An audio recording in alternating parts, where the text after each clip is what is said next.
My aunt was a con artist, and she learned from the best, her father. Grandpa never made it big, but he lived for the game.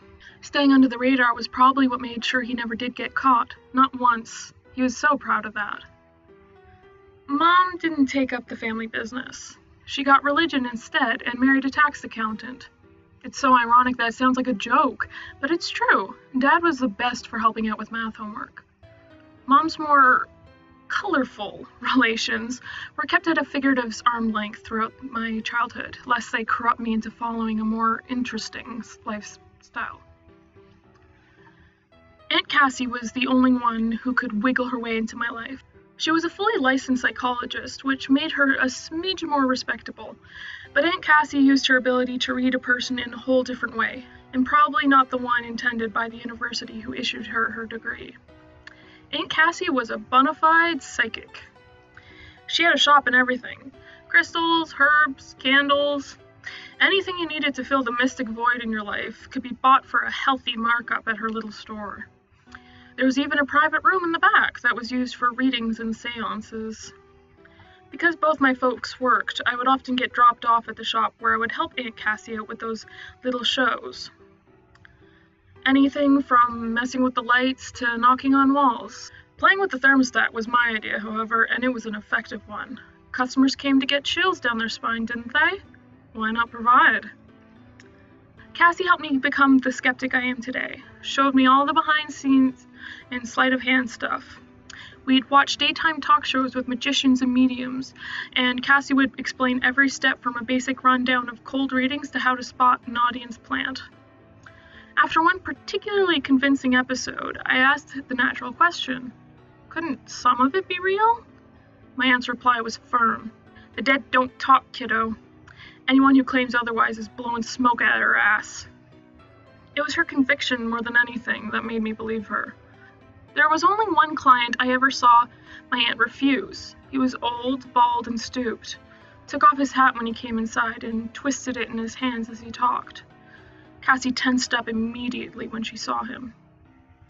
The man claimed to have worked in the prison systems, death row. He had been responsible for carrying out the final punishments of the worst convicted criminals on the planet. In his old age, this tormented him, ate at his soul. He wanted Cassie to contact the souls of the ones he'd killed so that he could apologize and beg for forgiveness before he joined them. My aunt threw the most epic fit. I'd never seen her so mad. She hollered and she threw things, shouting at him to get out, get out of the shop, shut up, get out. I hid under the counter with my hands over my ears until he left. Later, I thought her reaction was one of fear because of the man's job. An executioner has to be a con artist's worst fear. Eventually, I got found out. I wanted to put on a magic show for my folks, and stupidly I thought I'd do a medium bit where I pretended to talk to Grandpa for Mom since she missed him so much. Huge mistake.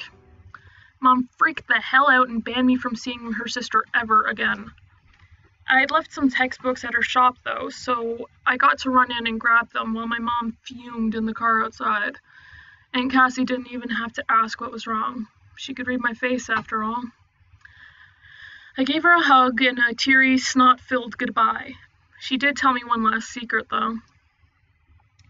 Kiddo, there's a curse in this family that gets passed like a torch.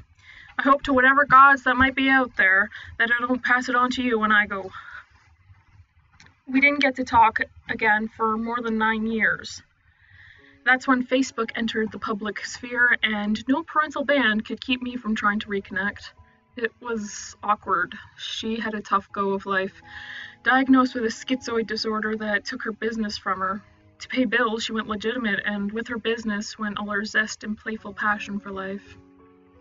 One day I got home to a message waiting in my inbox that made my stomach drop to the floor.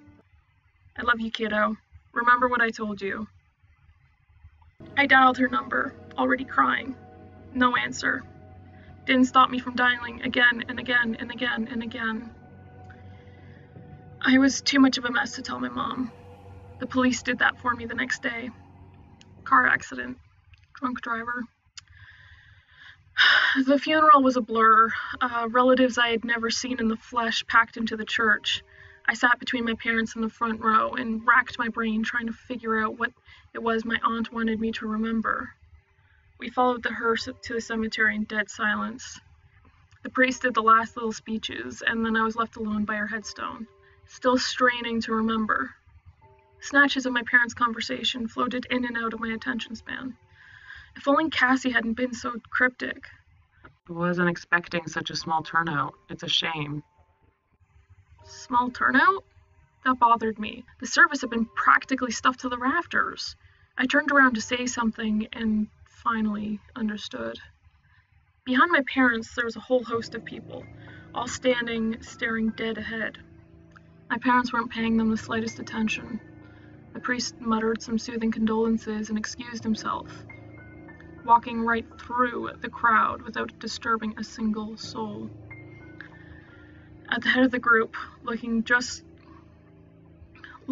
like the day I'd seen her last, was Cassie. All of the rest in peace sentiment in the world wouldn't have done her any good. Her mouth was wide, wide open, and just like that I knew. I knew what the family curse was. I know why the dead don't talk, because they're too busy screaming.